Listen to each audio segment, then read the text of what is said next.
Hey, what's up, everybody? Welcome back to the world's greatest podcast, most anticipated podcast. My man is back. Where I've seen him on the other platforms that he knows around Hooray. We're gonna get deeper into sauce today.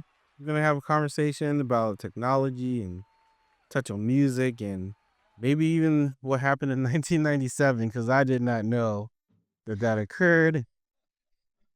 So some of you, from Arizona, if you're out here, you might remember it, but we'll talk about that as well. What's up, man? Let me put the camera on your. What's up? What's up? What's up? How you been? Good, man. I mean, try not to look at the internet before I get here so things don't irritate me. And Yeah. saw Instagram and it was a post about what Fabric is. Fabric, the club in London. Yeah. Well, no, I didn't know that actually. And it said that they were going to do a tribute to Tony Humphries, which would be his 70th birthday. Mm-hmm. So we're doing gigs for like dead DJs now. Like there's not enough gigs for like living DJs. Did he die recently? Yeah, but that's the problem with DJing. It's like it's not a athletic sport. Mm.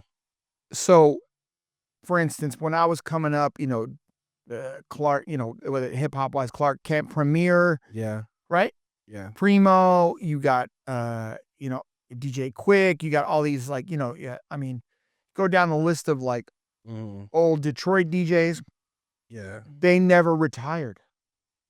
Yeah. The idea was that they were going to retire and stop playing into their 70s so that we could come up, and it just didn't work out that way.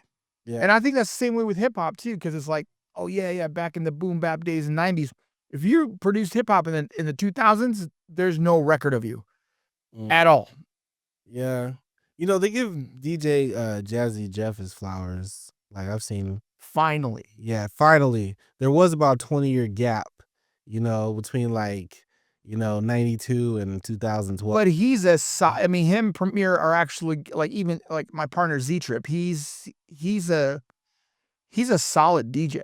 And if you don't think so, fuck around and find out. That kid, like that guy can, all of us can play vinyl digitally.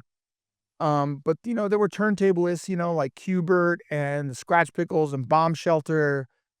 And out of that came 8-Track and Craze. I mean, you've seen these guys DJ. Yeah. Have you seen 8-Track and Craze? Yeah, I've seen their sets. Yeah, you don't want to be after them. No, at all.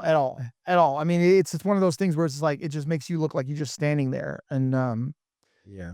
But that goes into the whole technology thing, man. It's just like, I just can't. I look at the internet and I get disgusted because it's like, it's junkie talk. That's why they call it hits, right?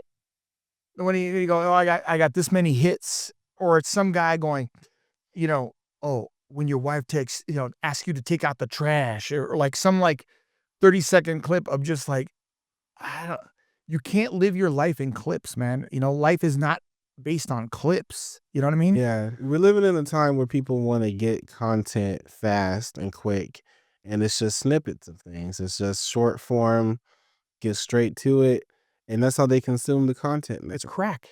Yeah.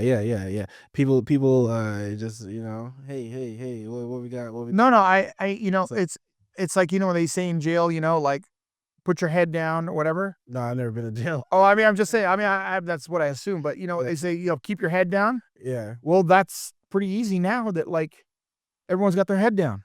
Like no one's looking up at anything, Yeah. People that get hit by cars every year just staring at their phone. That number is increasing. But let's not get sad here. You're a DJ. What got you into the craft of DJing? Because you can do turntables and digital. Like, what got you into all that, man? I mean, when I was a kid and I was at recess and we were that's another thing. So you're a B-boy? I am a B-boy. Oh, I got pictures. I mean, I'm a B-boy. I mean, I was like, that's, by the way, I just had this conversation about hip hop in the 90s. Mhm. If you were coming up in the 90s and you were going to the club, Yeah. you were there to bust a move. You were there to dance. Exactly. No, you were there to do the Running Man, the hammer, Yes. like you were there to like. I mean, I had get this shit up. I had routines with the guy from the Funk Junkies, Joe Valente, Soul Man. Mm-hmm. He was in a dance crew, and DJ, shout out DJ AL3. Yeah. Albert Lanessis was the DJ then, and we would go to Zazu's and we would have dance contests, and we were there to dance. Yeah. And then fast forward to the 2000s, the shoulder lean, and like it was like, and now it's even worse with the phones. They're not participants; they're actually there To watch other people and say they were there. Like, hey, look at my life. I'm in a movie. Look what I'm doing. It was like that. Like, people would go to the club and the parties and they would dance. to lose yourself. Probably up until like maybe like Shoulder Lean, Soulja Boy era. That's kind of like the last time I kind of remember. Maybe Swag Surf a little bit, when people collectively is like, I'm going to the club to go get it in. But now, pretty much since the smartphones came, people just go there to to let people know. It's become a real problem. Like DJs are not posting up of like they're DJing, and then the crowd is just holding up the phone, and it's like, I mean, that's not why Yeah. which follows through to what we were talking about earlier about the MetaQuest, and Mhm. and if you want to pull that, the DJing in the MetaQuest. You want to show people what the MetaQuest is? Yeah, Man. MetaQuest algorithm DJ. Join us in the world of the MetaQuest. So I got my laptop hooked up here, guys. That's right. We got some new functionality here popping off. Actually, I've done this before. You guys have seen this. Yeah, I mean, so the game changer on this is that you can use your own DJ equipment to DJ in the clouds. And what's even more insane is that you can DJ to a virtual crowd. Oh, wow. And you can see some videos of This video here and show you all the metaverse.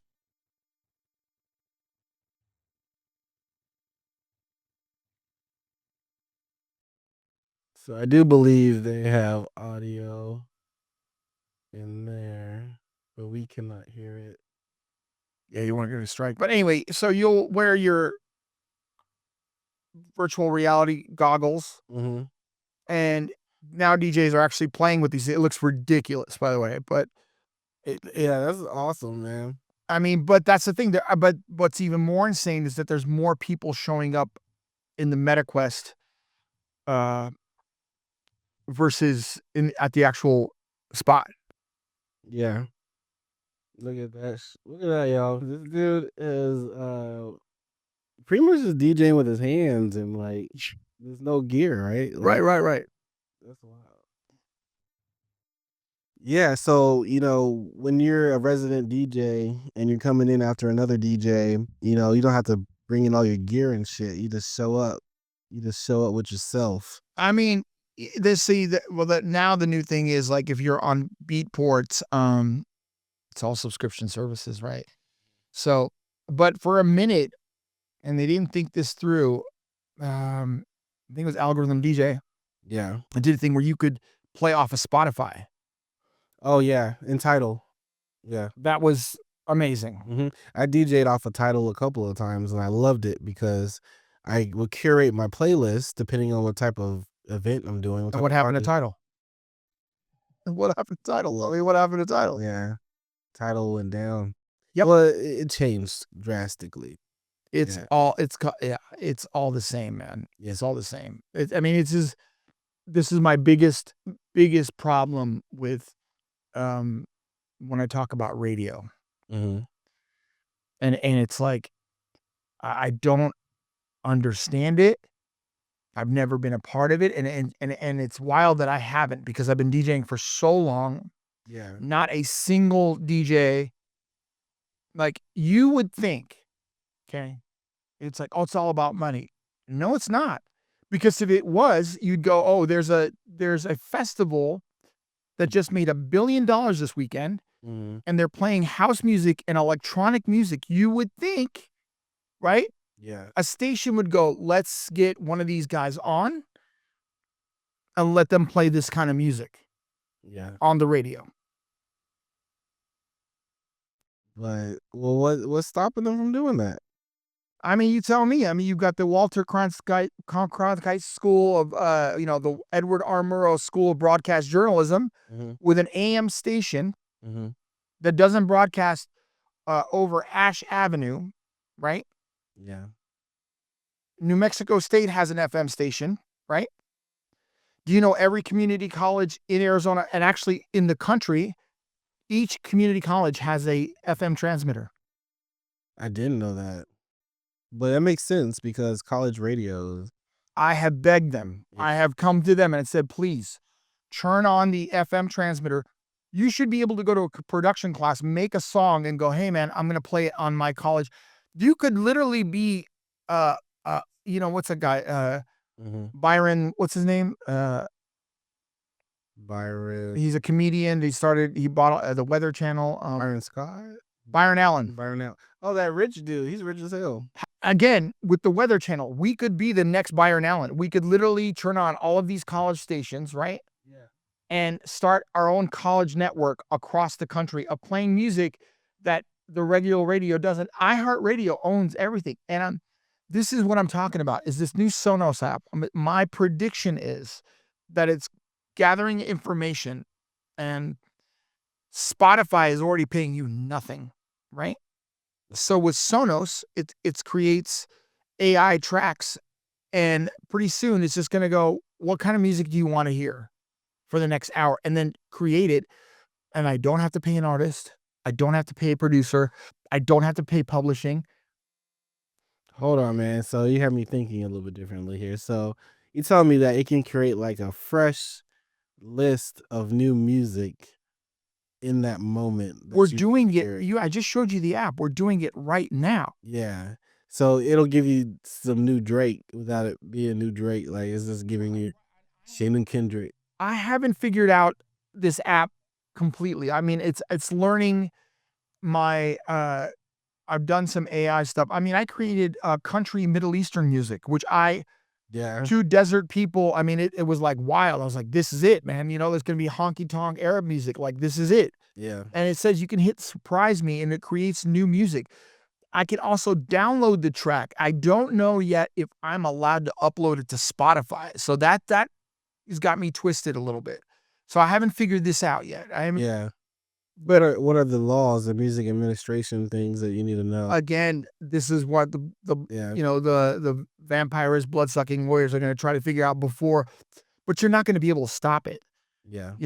I mean, I can create, I can, we were doing it earlier. I can create a new track for you right now without I've made hip hop tracks and people were like, well, that's AI. Yeah, but it's a tool. It's not supposed to create the whole song. And Yeah. again, it's not perfect, but this is only the first generation. Yeah. You know what I mean? It'll get better. No, I've had some songs I've used in it that came out kind of not what I wanted, but the idea that you can put these prompts in and have the lyrics adjusted and then have a theme to it, Right. genre style is already crazy enough. So like the more that I believe that we use it, the more it's going to, figure out how to customize and create that music. Well, it's like you said, you got me thinking a certain way. My mom said that. She's like, I saw your Instagram. It said you are a DJ, comedian, and futurist. I'm like, futurist. And she's like, what is that? Mhm. And I'm like, that's a person who thinks of the future. And I was telling you earlier, you get into an Uber or one of these Waymos, right?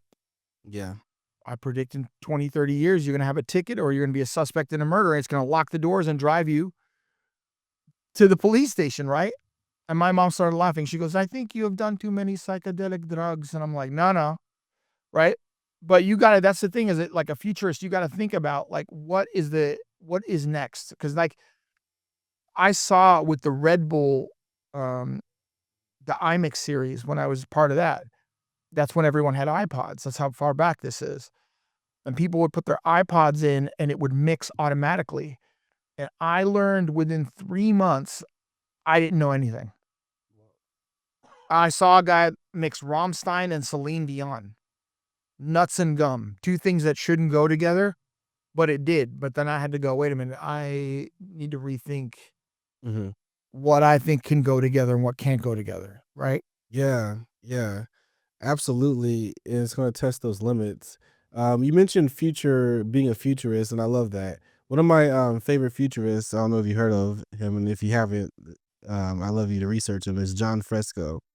John Fresco is a French futurist that I don't know if he invented this concept, but it's the idea of having a resource-based economy in which if you think about it, like we have capitalism and it works Yeah. for most part, but like what is the value of everything? Like what's the value of the planet? Like we essentially have everything here that we need already.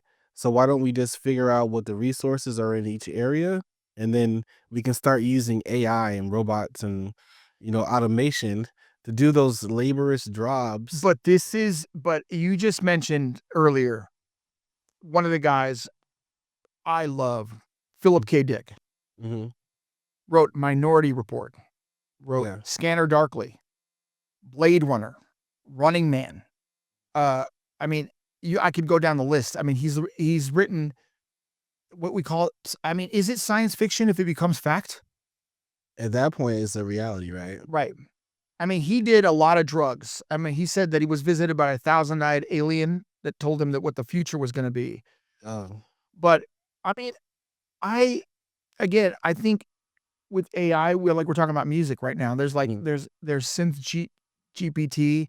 Like yeah. I can hum a song and it can create a song for me. Everybody that I I'm I'm on the fence and I'm struggling with it because I think everybody has the ability to be an artist. Yeah, it sucks that it takes 10,000 hours, but now I don't think so. I don't think it takes 10,000 hours at all. Yeah. I don't. Yeah, I think I think you might be onto something there. There is something intangible though, and something that with the human touch that AI cannot do. that's the yeah. You know what I mean? So I don't see the more we feed the machine and we use it, the more I think the more it becomes alive and can simulate us. It's like it's simulating us back of what humans can do. I haven't seen. Is there an AI that can sound like Whitney Houston? Is there an AI that can Yeah, DJ like? I mean, yeah. If you give it enough data, yeah. But the problem, it, once you produce music and you've been in music long enough, Mhm. you understand. And actually, when it comes down to if you've ever had a child, I have children, and I didn't talk to you about this last time. I tragically lost my son 2 years ago to suicide. Sorry. Yeah, I mean, that's another thing that, that I don't think people talk about is mental health in this country, Yeah. but when you have a child, you realize the beauty and, that there are accidents or there are things that happen in a certain order that make like, when you buy a Ferrari, like a vintage Ferrari, Mhm. why is it worth that much money? Yeah. Well, the value that we give it. Well, because if you ever seen one, they're not perfect. They're Mhm. aluminum. They're imperfect. It's the imperfections in things that make it beautiful. It's the imperfections in humanity. I think that's, we're talking about aliens, but like I So think if they came back and and my theories are probably from us from the future, hands down. They're either from another dimension or whatever, but I think that if we keep going the way that we do and AI, it's like even with Chat GPT, it's like you read there's a I forgot what it's called, but there comes a point when ChatGPT runs out of real information from humans to create. mm, And if it needs humans to have, you know, I don't think I think at a certain point, if you go out in the universe and find out everything that the universe is, yeah. like if in your search for God, you're looking for all the answers of the universe, then what's left? Mm-hmm. Hmm. Things you can't imagine, right? Yeah. Like you said, this French guy, like, I don't know if you know Jacques Vallée, another guy. So, yeah. Mm-hmm. But anyway, but what draws you to this guy that talks about the resource base? So what really drew me to him is his idea of how we learn and his philosophy around learning. The education system spends so much time just pushing the idea of almost like preparing you for the workforce. And we're going to make you memorize some shit. And you're not actually a real critical thinker. You're not learning to actually think for yourself Correct. in the school system. Right. So a lot of his stuff is like, why are we not teaching kids how to think earlier and kind of preparing them with maybe a philosophy at an earlier age? So there's no reason why we can't start giving a second or third grader some philosophy conversations. What is bad? What is good? Why? Why do we feel like that? You know what I mean? Start having those questions early on, outside of a religious context, just philosophical. Of course, you'll get your religion from your family or Yeah, wherever right. you go in your discoveries, but we can start now discussing psychology, at an elementary age. Even mathematics, how we understand it. Like, one apple, two apple.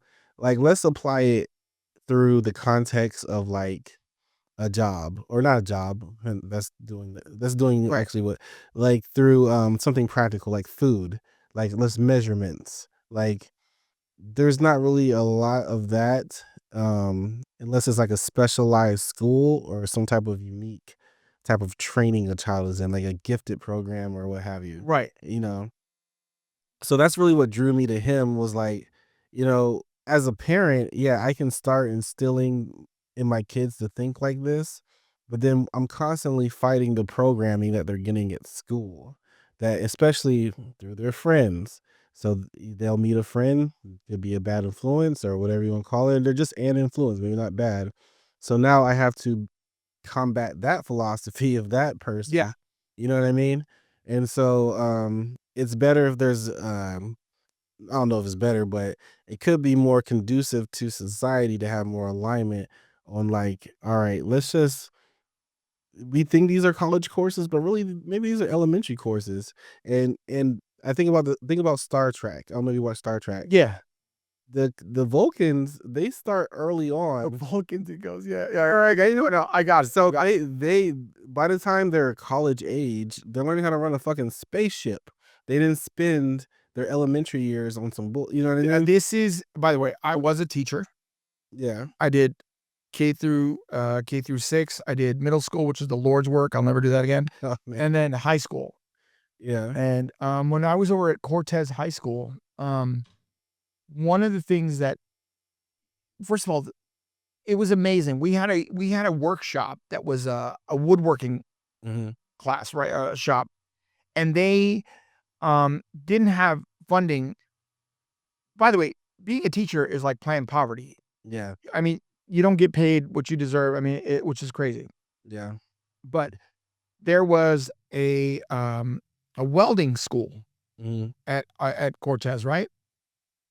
And I said, right down the street there was a diving school, Yeah. and I came to the principal and said, "Listen, why don't we teach underwater welding to these?" By the way, it was a nightmare to get Mhm. like kids to underwater weld, Mhm. but that program ended up happening, and it was like now they got kids that are graduating, making $250, and I ironically was teaching in a school district that kicked me out, Mhm. and there were certain kids like me, sophomore year, that were getting suspended. I'm like, and I would tell parents, take them out. Yeah. Put them in community college. That's why I had to say all these doctors, Indian doctors and foreign people from other countries, they don't have to spend 4 years in college. They go from high school to medical school. Yeah. You know what I mean? Mhm. And plus, I mean, you know it with wokeism and all this. I mean, it constricts how kids. I mean, that's the thing. Kids are intelligent. I mean, they are, thinking. Kids are like should be allowed to, like, that's why I like Montessori. A kid gravitates to whatever, but like you were saying about Vulcans, and this is ironic because in China, right? our biggest competitor or whatever, right? Yeah.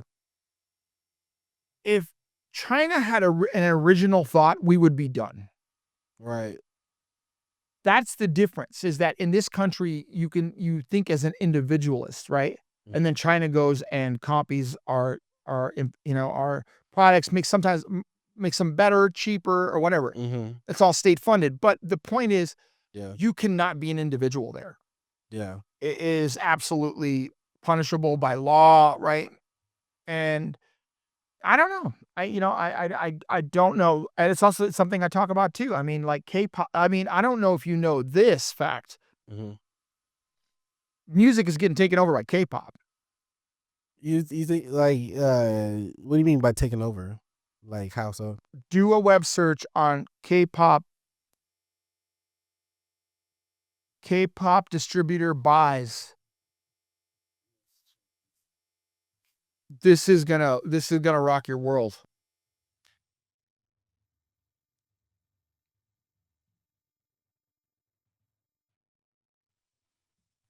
All right. So Which what is let's K-pop, K-pop merch, K-pop distributor buys. What is the biggest market for K-pop? It's in Japan. but they just bought 2 streaming services. They bought distribution here. They bought a piece of Live Nation. Oh, all right. Let's look at K-pop buys streaming services.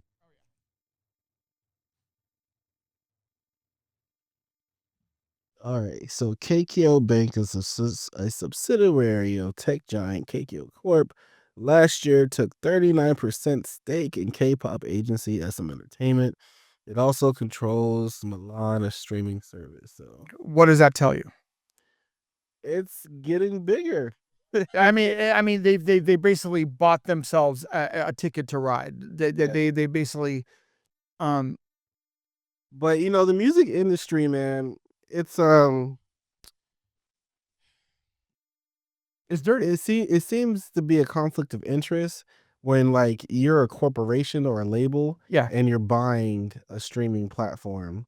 Like it Look at iHeartRadio. yeah, yeah, same thing, right? So t- terrestrial radio or whatever, It's not. I You think it's dead? I don't think it's dead, but it's not going to ever be what it was. I mean, I don't see why we're playing the same Yeah. music. I mean, we've had 4 decades of new music, and we still can't get it on the radio, and nobody can explain to me why. They're like, I've talked to directors, "Oh, it's about money." It's not, because you're all going bankrupt. Every single If you look up SFX Entertainment, Mm-hmm. that's the dirtiest thing that's ever happened in electronic dance music. SFX Entertainment. Oh, yeah. The Reliable. Uh-huh. Interesting. Yeah, so it looks like SFX acquires 100% of IDT, a world leader Okay. in dance music festivals Uh-huh. and events worldwide. Uh-huh. And you know what they did, which was, kind of amazing, and I never put 2 and 2 together, Yeah, was they created the evil hashtag EDM. they created. They created EDM, and what they did is that anytime you would put in a hashtag EDM, it would go to Skrillex, Deadmau5, it would go to their artists, Mhm. because they had trained the algorithm, and then there was a lawsuit in Congress about the hashtag EDM, and they said that basically there was no changing it. At that point, they had done so much damage Yeah. that there was no changing it, that you could put out 1,000 tracks, and you could do X, Y, and Z, but you would never be able to get on the algorithm, because they had poisoned the algorithm that bad. Oh man, how do you feel about like people stealing music or taking like torrents and you know what I mean, just download it. I mean, listen to me. It's always been stolen. Like, if you listen to Led Zeppelin's "Whole Lotta Love," that was stolen from Muddy Waters. Oh, You don't know that? I didn't know that. I did not know that. Led Zeppelin. If you look Oh, up, you look that up? yeah, look up Led Zeppelin, Muddy Waters. I mean, straight jacked. Yeah, because I know Vanilla Ice's Ice Baby was taken from what's that, David But Bowie, that's the the way Pusher. it works in okay, listen to me. There's a guy named, Girl Talk. I don't know if you know him. No. I can't believe that guy fell off, but I mean, he's still probably I think he's still playing, but he was a medical researcher who started making music by sample-based music, right? And the idea is that how does medical research work? Case studies. You know, you check out who's done it before, who's doing it now, and compare notes. So Right? yeah. Why does the music work that way? I should be able to take what you Yeah.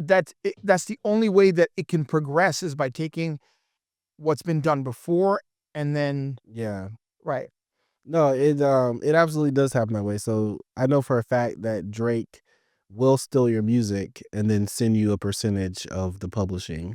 I mean, yeah, So I'm ghostwriting for other people. I mean, it is it's not even ghostwriting. It's just, you know, he likes that hook, he likes that melody, he'll take it, and then you'll be like, "Hey Drake, that's my shit," and they'll be like, "Oh, here you go." I mean, So, look like his lawyers just take care of I it. mean, look at the lawsuit right now. Yeah. Have you seen the lawsuit? Yeah, yeah.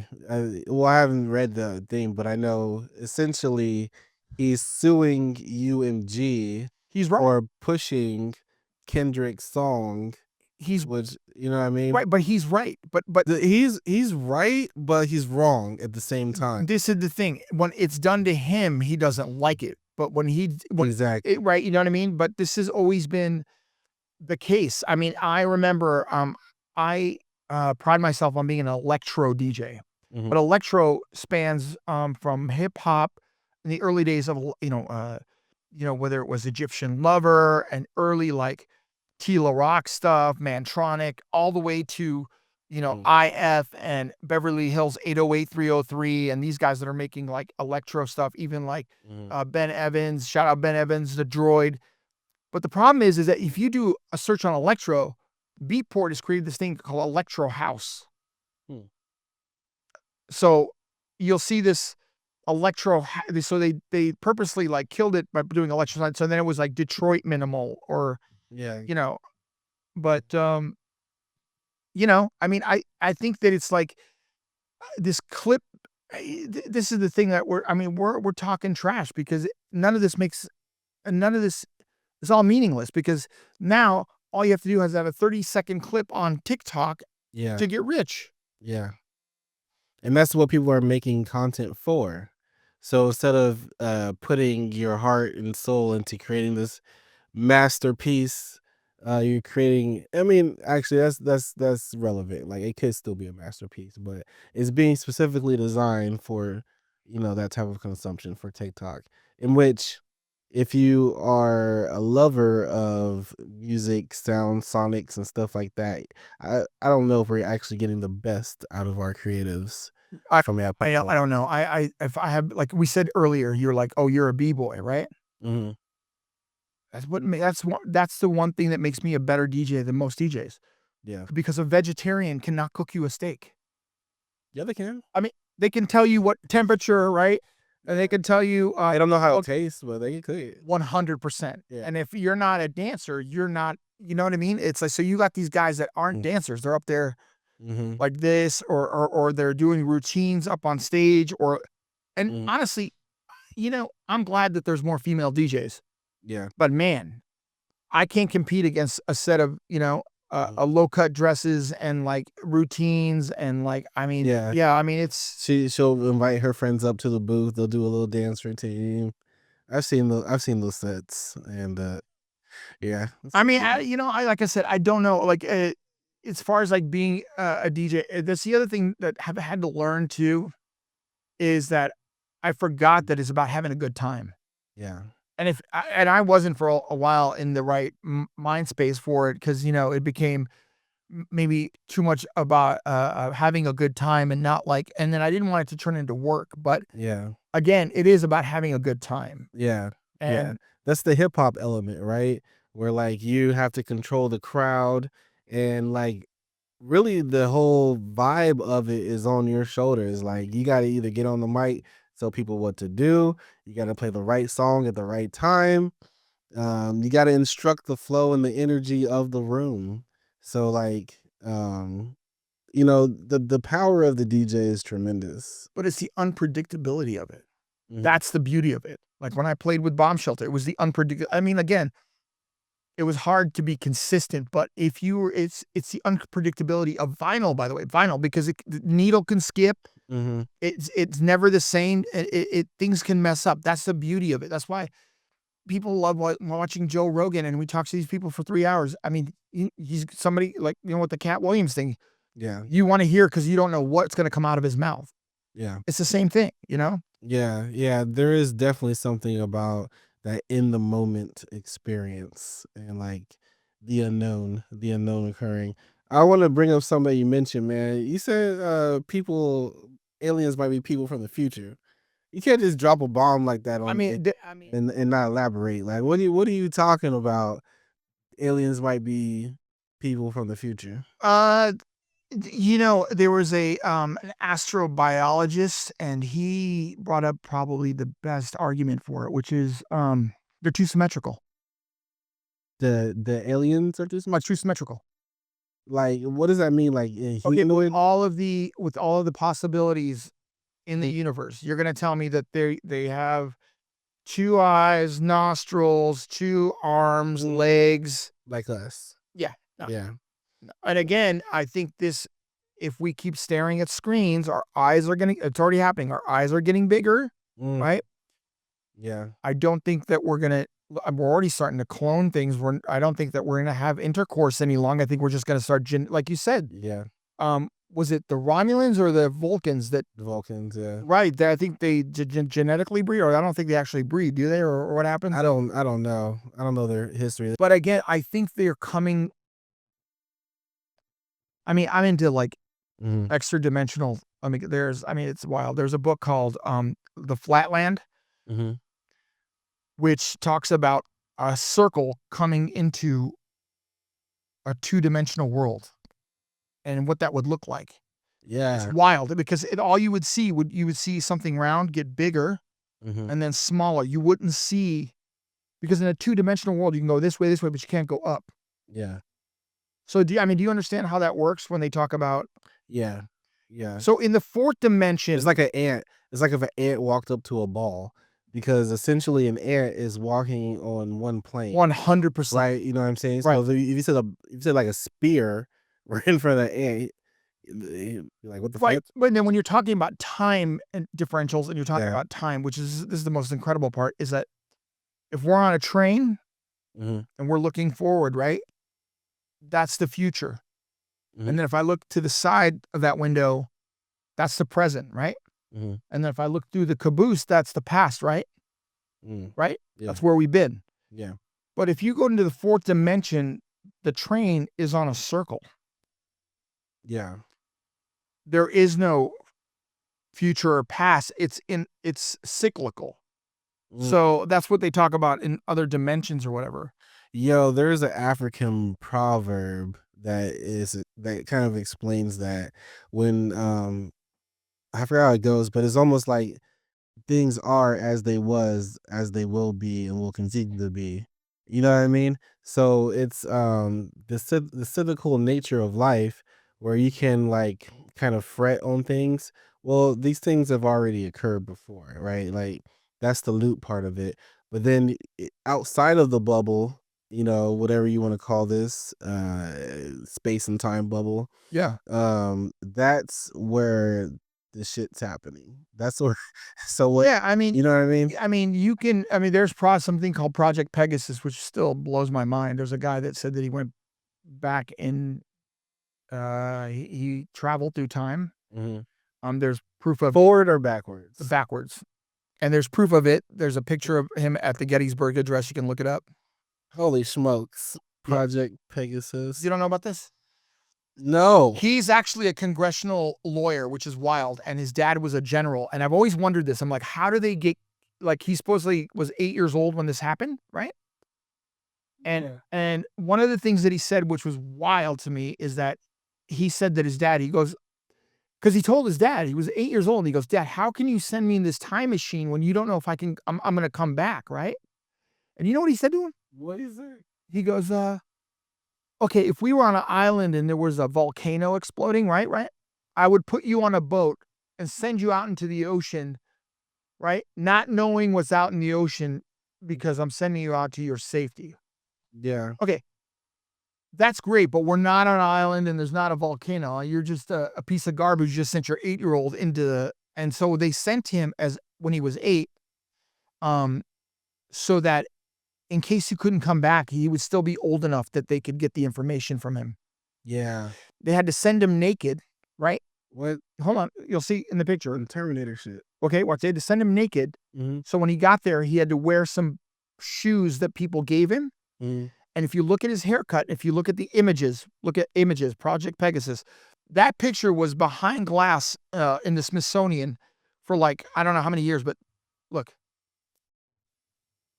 All right. Let's see what we got here. Guys, is it a person? Yeah. It's a little kid. It's a little kid in the field. In.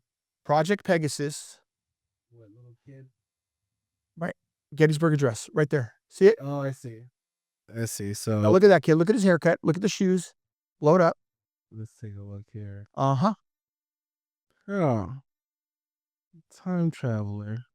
Uh-huh. What is he doing there? So that kind of if this stuff is real, which I think is very Well, possible. you said you saw stuff, right? I saw something about 2 years ago. Well, go tell me. I was taking out the trash, and I thought it was an airplane, but then Okay. it didn't move like an airplane. Okay. And it got closer to me, and it was maybe like the size of well, for one thing, it was rectangle. It was a rectangular object. Okay. Right. Didn't have any type of propulsion to it. Right. So it's just kind of moving where it wanted, how it wanted to. Okay. And then it looked like it got closer. It was about the size of a truck. It was like a semi truck. Yeah, it got closer to kind of like look at me. I don't know if it was looking at me. I assume. I mean, Yeah, and then it like almost like I blinked. It was just gone. yeah. You know what I mean? Yeah. Like it didn't like speed off, and I saw like a trail. It was just gone. It was just like not almost like it was like never there.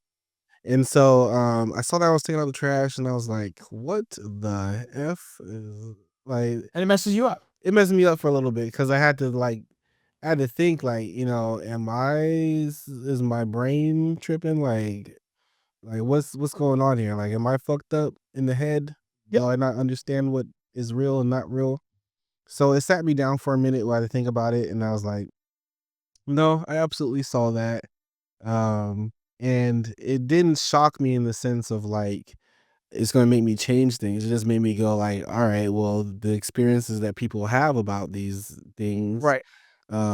indeed can be true.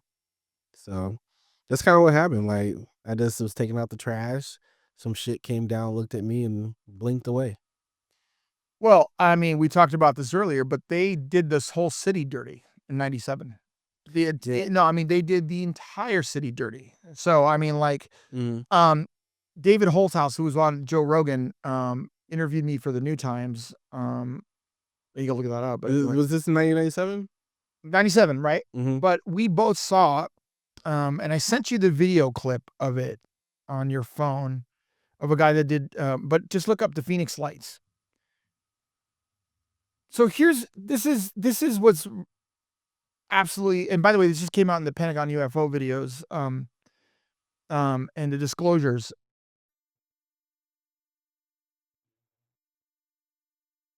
Yeah, you said it came out on the what? So I sent you the video on your phone. There's a CGI of it, and Kurt Russell, the actor, was flying a plane, was first person to see it, right? Mhm. And like over 10,000 people in the city saw it. Now I saw the actual craft. Like it was, I'm telling you, it was probably the size of like South Mountain. I mean, it was huge. It was cylindrical, and then, you know, I rubbed my eyes because it would like it disappeared. It would appear and then disappear. And David Holoff saw it too. It was maybe 1,800 feet from us, right? Yeah. And then what is crazy is right after that, 2 A-10 warthogs flew over with flares, dropping flares in a V pattern, right? Mm-hmm. To make it look like that thing, right? Mm. And I remember thinking, like, I literally saw the government lie real time, right? And then the next day, the governor gets on the TV and goes, "Oh, we found out what it is." And he brings out a fake alien in a suit, and everyone laughs, right? Yeah. He comes out 10 years later and says, "Yeah, I saw the craft, and someone in the government put me up to that whole thing." Oh wow. So that also to me confirms that there are people, like, to me there is no like there is Illuminati, but like the Illuminati is just people. Corporations. Yeah. Like when we talk about them and people doing stuff, them or us. Us or them.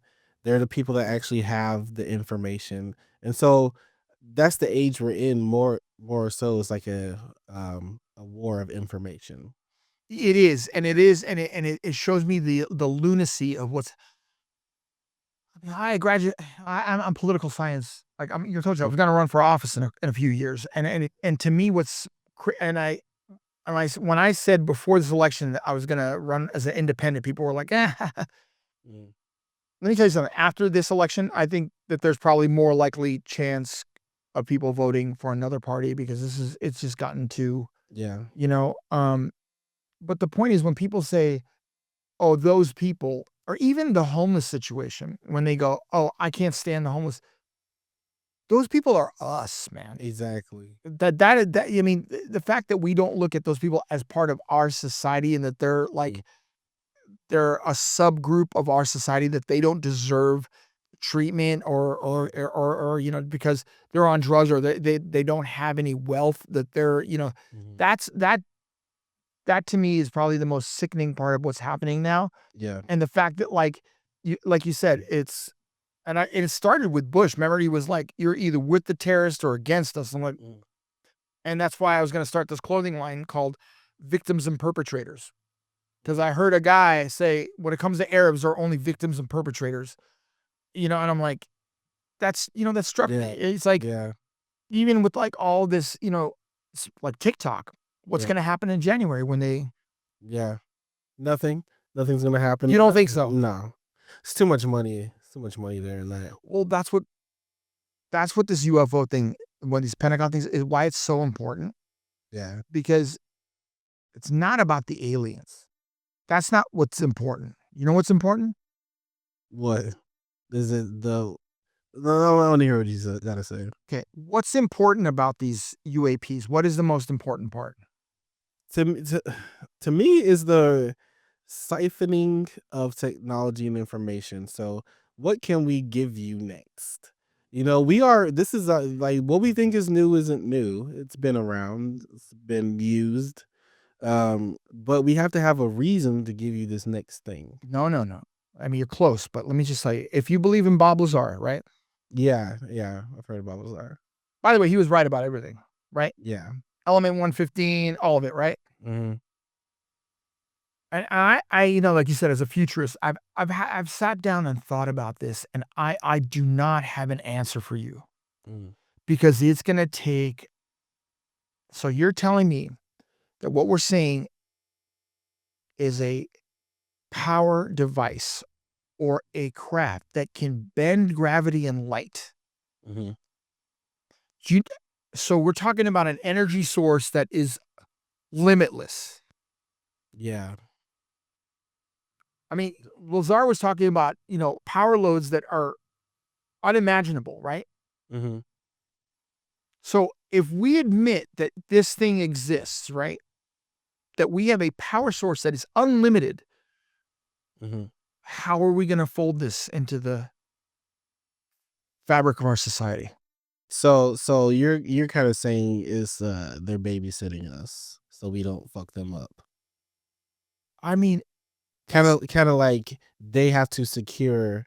They're from the future, but they have to secure their Well, again, I think that the reason why they showed up is because we're, like these Like pink monkeys baby are nukes. dropping nuclear bombs and messing. And by the way, what we're doing at CERN and Yeah. the Large Hadron Collider, which is, Yeah. the thing started in Texas, which is crazy. Mm-hmm.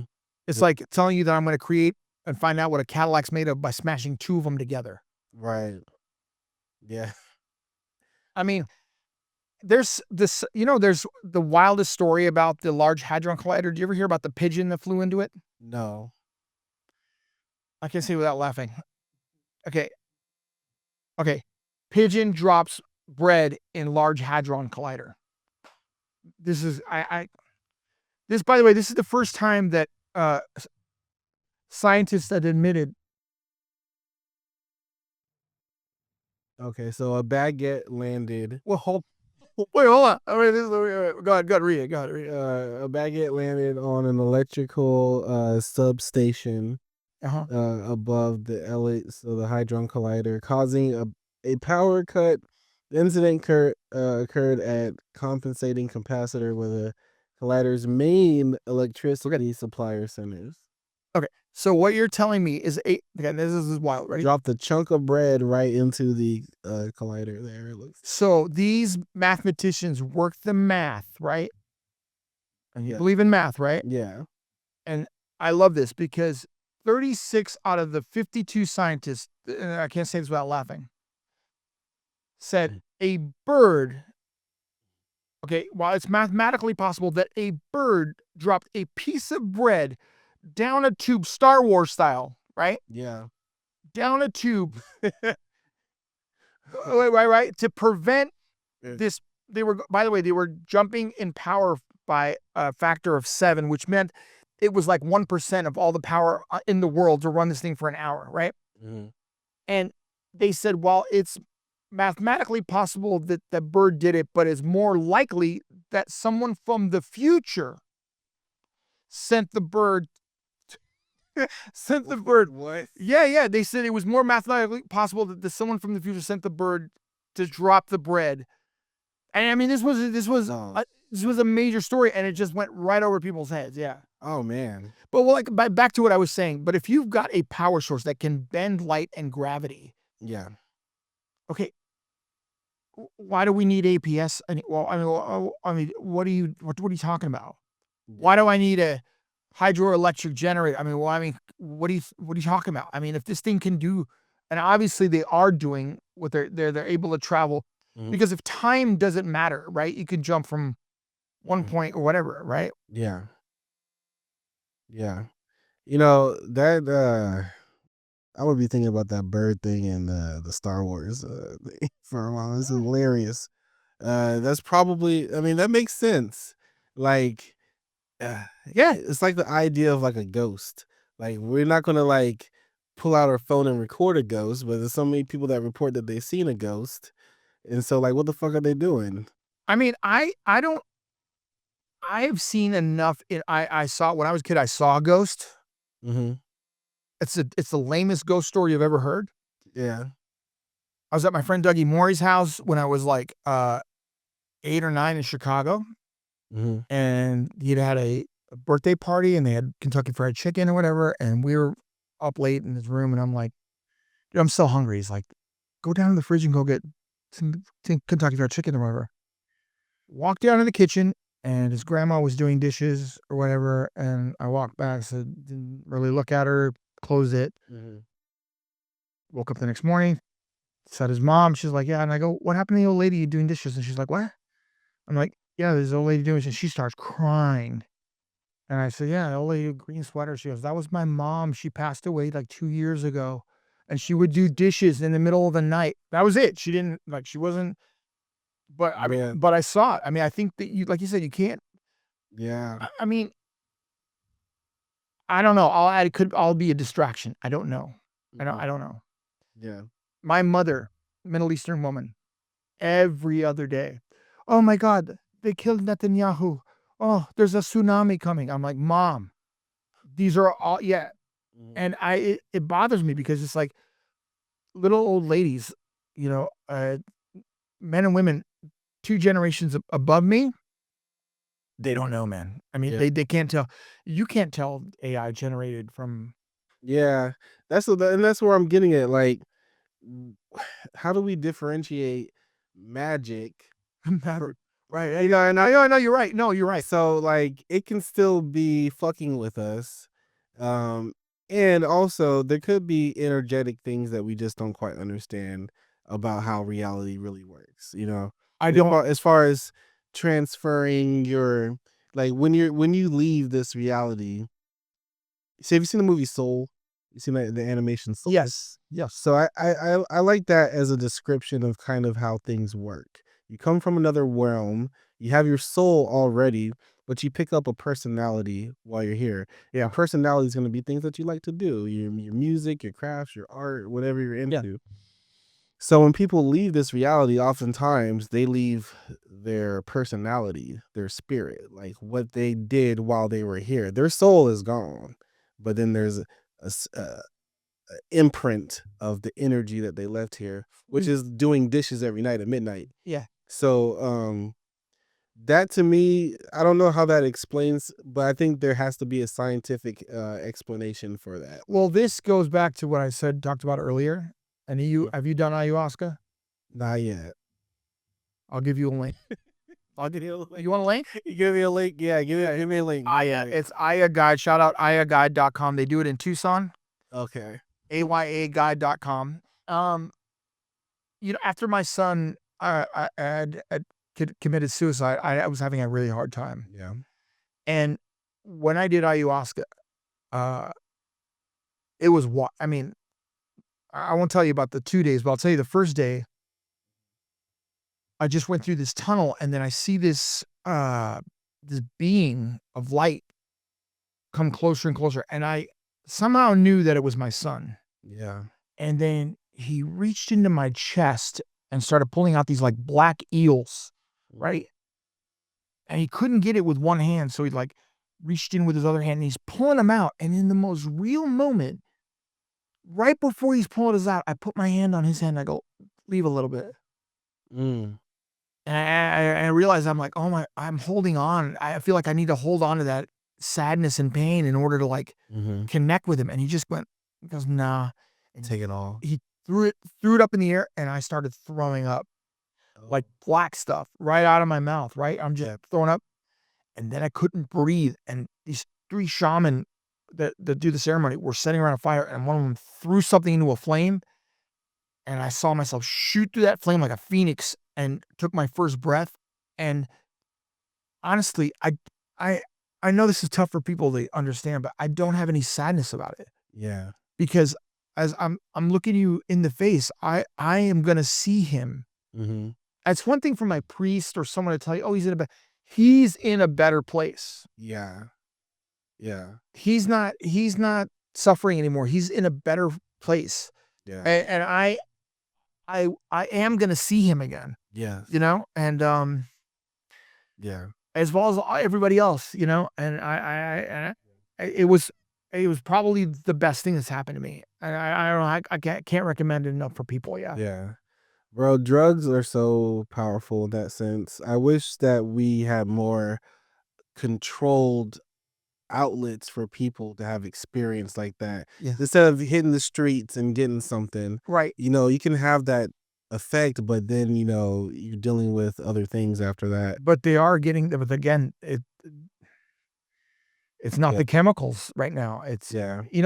when I was working in rehabs, one of the hardest disorders to stop are process disorders. Mm-hmm. You know what those are?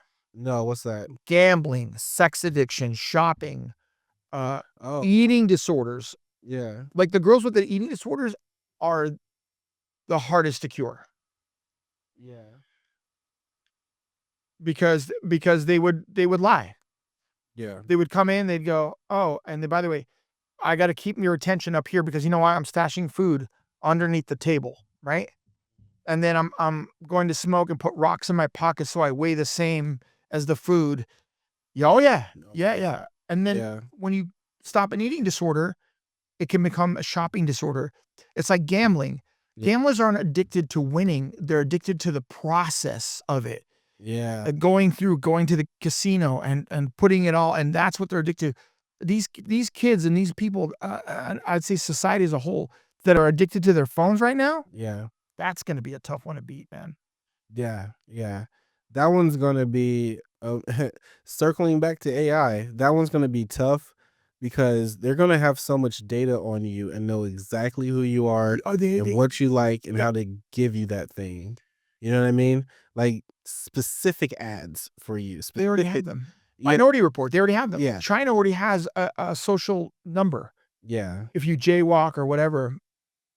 But again, I don't these are all your preferences. This is all for consumerism. But again, what I'm worried about, like you said, is someone can make a fleet video Mhm. of you robbing a store. Yeah. And by the time you've proven that you weren't there, right? Yeah. In a court of public opinion, you've already, Yeah. do you know what I mean? That I'm concerned about that, and then also the ethics behind it, because let's say that someone knows that you lost your grandma 2 years ago and she used to do dishes, but and they're able to they're able to scrape all the information off of Facebook and all your interactions, all the email, all your thing, recreate your grandma in a commercial for you doing dishes to sell you some dish, That's wild you just said that. on some Black Mirror type shit. No, that's wild you just said that because my cousin, shout out, shout out Willie, uh, my cousin Waleed came up with an app years ago, and I laughed so hard because he was like, I want to create an app where you can talk uh, to your Yeah, relatives, right? And they'll have a chat with you." And I'm like, bro. "Nobody wanna." It's gonna happen, and it's gonna be weird as fuck that your grandmother is selling you soap. Is this whatever the fuck product? Like, It's like you said, the word magic, right? yeah, Because we want to believe. yeah, Like I want like people talking about Rogan and dragons. I believe in dragons. I'm sorry. I mhm, believe in dragons. I don't believe that people in different parts of the continent can all draw the same thing. Human beings can only draw what they see, right? mhm, You'll go with dinosaur bones. That doesn't give you the description of the scales, and they all have the same thing, right? yeah, I want to believe, like even aliens. I want to believe. yeah, That's why I keep seeing these videos about people getting catfished, mhm, and these are smart. Like if you watch any of these cult videos, David Holthouse, the guy I was talking about, was on Rogan talking about cults. Even Scientology, man. It's like these are smart. I don't know how they get, like this guy was on this catfish video and he was like, "Oh, I sent her money, but she never." And yeah, he always has an excuse as to why she never FaceTimes or whatever. Even now, there's like scams where an old lady's in the church, like, "I can't get into my account." yeah. Some people, it's like cognitive dissonance, where people just accept the truth that works for them, the lie that works for them. So they could ask the extra layer of questions, but they're not going to ask it. Like they don't want to be catfished, but they're also accepting that they're not doing anything to stop from being catfished. You know what I mean? So when people get catfished, I'm just like, you didn't ask enough questions or get enough information before you saw that person. I mean, I've been on Bumble, and I gotta tell you, there are. You've been catfished before? I mean, I don't know if I've been catfished, but I have. Well, I've been with a couple of adult film stars. I've seen it. I mean, Yeah. I mean, you see, man. I won't give names, but I mean, I've seen her call CEOs of major corporations, Mm-hmm. and they give her $10,000, and they're on a video chat, and he's in a diaper, and he's like, "I've been a bad boy," and I'm like, man, yeah, yeah, yeah, yeah. I mean, people have kinks or whatever. I mean, it's like, That's what I mean. Even in like, I gotta say, even like, to be honest with you, like, is this? By the way, is this real? Did Joe Budden come out as gay? Joe Budden did? Yeah, can you look that up? Oh yeah. He's like, "Oh yeah." What? I don't know. That came across. I mean, I don't like I said. I have been DJing in gay bars for years. The rapper just Yeah, yeah. I don't know. I don't. There's some. yeah, looks like he said well, actually no. So one thing says like he is bisexual. Uh, Again, this goes back to the Lil Wayne, Birdman thing, which I thought was amazing because, like, you know, you remember that when that happened? When he kissed Baby. Well, no, he just I guess one came out and said, and then you know, I'm bi or whatever. I mean, it's like being pregnant. I mean, you're there, you know. Yeah, you can't be 10%. It had to be both, man. And what I mean, it's. I mean, I guess girls can do it, but I guess whatever. You know, I'm not. I mean, I have a philosophy on that too of you know, men who choose like the idea is we're here to reproduce. So after right, so after that, then it's kind of just like pleasure. Like what do you like to do? Right? So I think that there is a distortion in our society that kind of took place where people may not actually be gay. They just are overwhelmed with 100%. you know what I mean? Yeah. The stimulation is too high. So I'm like, bro, like one of my close friends is like, yeah, I would try a tranny. I'm like, bro, not even like really like that though, but like you would do that. So I gotta like, I mean, who was that? Who was that at comedy club with Jessica James, and she just kept like giggling or whatever. And I was sitting next to her friend Bobby, and she's like, I'm like, what is your problem? She's like, I just want to see if you're gonna pick up on her. I'm like, she's gorgeous, of course. I mean, I didn't really, but she's like, yeah, oh yeah, that's a guy. And she got her feet shortened. I mean, if you walked in with this yeah, woman, you the most You would- beautiful girl in the room, yeah, which I don't, you know, I went to Cracker Barrel the other day with my daughter, and there was a guy, full beard, mhm. makeup on and everything, and my daughter was just like, I just had to explain to her. I'm like, I don't know what to say. Hey, I don't know if that's actually a natural. I mean, I DJ'd at a bar in LA called Velvet Glock that was a gay hip hop night. Mhm. That's another misnomer too. Like Yeah, that people in the gay community don't listen to funk or hip hop, you know, that all they listen to is house music, which is completely wrong. That's the thing about Bomb Shelter. That's the thing that I love about it because it breaks down all of that. You know, like, yeah, dude, that's, you know, forward thinking music has always been in the gay scene. You know what I mean? And to think that, like, but it's gotten a real stagnant there, even, you know? yeah. But what I want is for you and I to break through terrestrial radio, man. How are we gonna do that? I don't, but I What's don't, our plan? well, I think the facts are there. The facts are there. Are people still dialing in on FM and? But like you, Mhm. listen to me. This is the thing. It is the medium for the masses, man. Every car has a radio in it still, right? That's true. Yeah, Right? yeah. Howard Stern, the most unpredictable guy, won all these awards, had to move to satellite radio, Mhm. and now struggles because he thought, okay, I have to stay on satellite radio. Yeah, Joe Rogan, they told him, oh, you got to make your. He talks for 3 hours. People are like, keep talking. Like, you know, this is the thing. Either talk a lot or shut up and play music. yeah. Don't break it up and be like, hey, it's Mikey and Louise. You know, like, hey, they're driving 5. By the way, those guys, and this is, I'm telling you right now, I've been in broadcast studios, and those guys aren't real now. Like, they're using AI. They're using AI. That I'm telling you for a fact. They're using AI for the Drive at 5 guys. They're not real human beings. And Really? yes. I figure like the skits and shit were actors and not real. I can't stand skits. You know, when they're like, "Who do you want to deliver these roses to?" And they're like, "Well," and she's like, "Tom, why would you send me?" And he's like, "Oh no, I was gonna send them to you." I mean, yeah. I mean, there should be. I don't know why there isn't. It's about being live. It's the unpredictability of it. I don't understand why there's not um bands playing on, especially like NPR. Yeah. You know, blah blah blah blah blah jazz. All Mm-hmm. okay, dude. I mean, like nobody wants to hear folk music for like 12 hours. Hey, by the way, Yeah. I have begged them to give me any time from like 1 a.m. to 6 a.m., which is their whatever. Slow time. There's by the way, that has been part of a congressional lawsuit by the FCC. Oh, really? Because during COVID, they tried to say, oh, we didn't make enough money, Mm-hmm. right? Remember, they're all about money. Yeah. To pay these FCC licensing, and then Congress, I think, came back and said, you have to hire people that are in music to be working in these fields. Like it doesn't. I don't understand why what makes you think like all these people that you hire don't work in the actual field of music. Oh. Like, if you know anything about Detroit history, there was a guy named Electrifying Mojo, right? No, I never heard of that. Look, Electrifying Mojo, if you look him up, he was like a guy that played Kraftwerk, funk records, all kinds of music, and he inspired all of the Detroit techno DJs now. His name is what? Electrifying Mojo. Electrifying Mojo.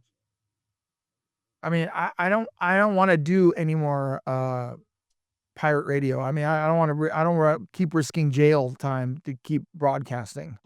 I think we're on to something with the liveness. So, you know, as our society evolves, I think things are going to be about experience and Yes. and what people can do community wise. Like, how can I join this community of people that do this shit?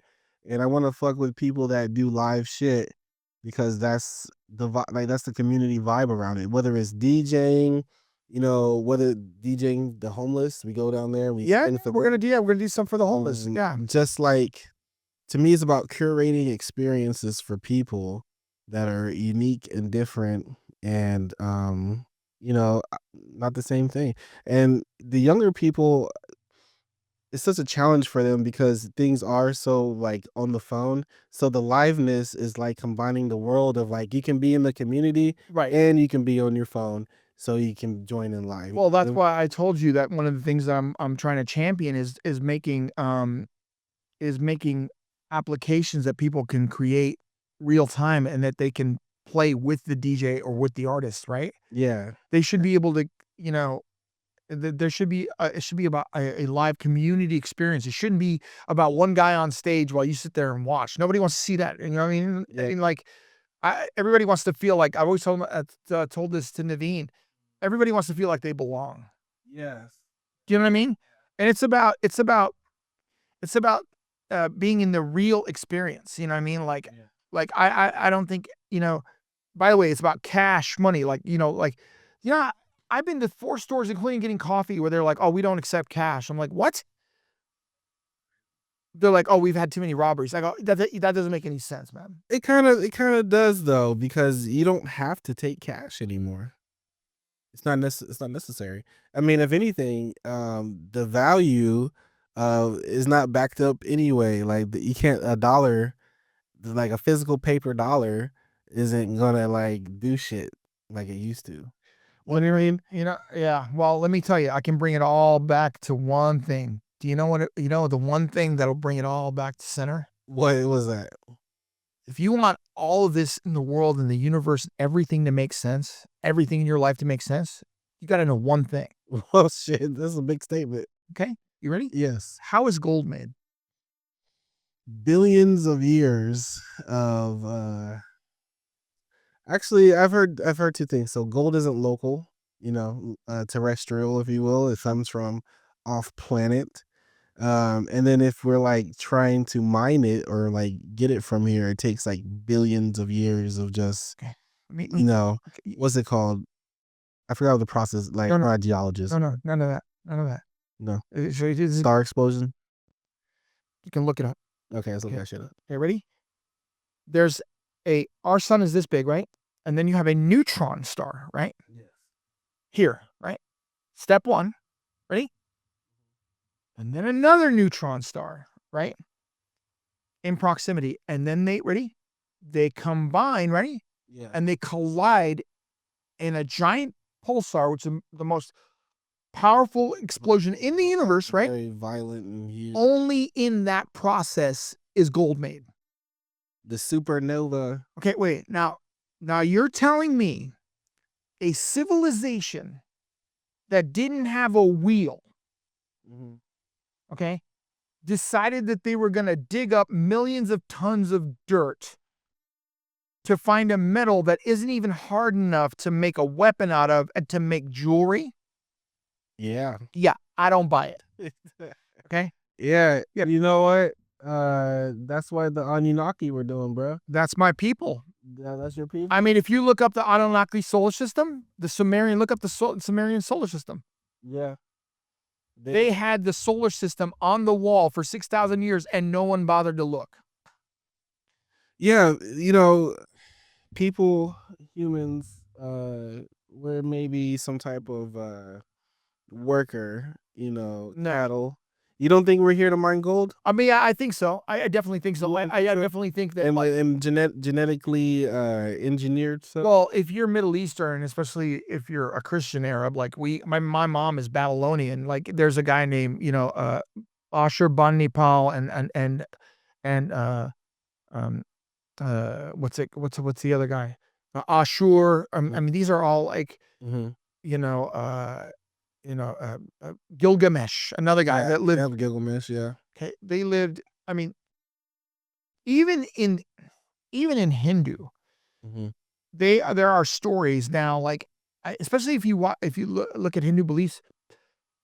I don't now that, like, all this stuff has come out, I think it's all very possible. Yeah, Like you said, things are magic before we know what they are, then they become science, right? Like, it's yeah, right? yeah.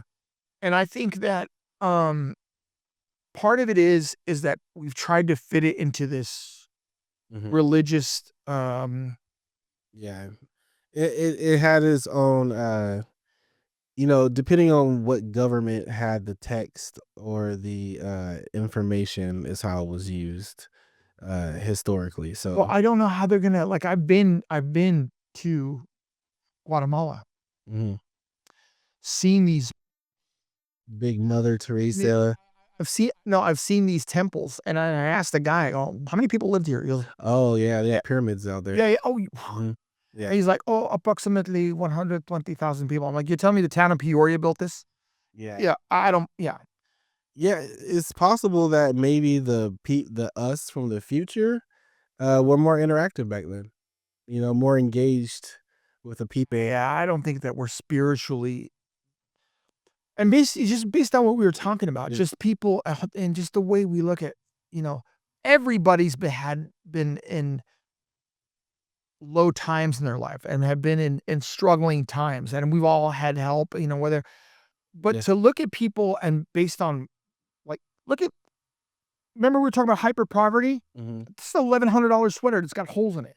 Yeah, Have you seen Kanye West new stuff? I mean, it's all got, yeah. like, holes in it, and it looks like it's stained, and it's like, because, and by the way, I think he's a genius. He's like, "'Cause I want you to look at somebody and not know if they're rich or poor." I mean, Mhm. I get it, Yeah, but, I don't, yeah. yeah, I don't know.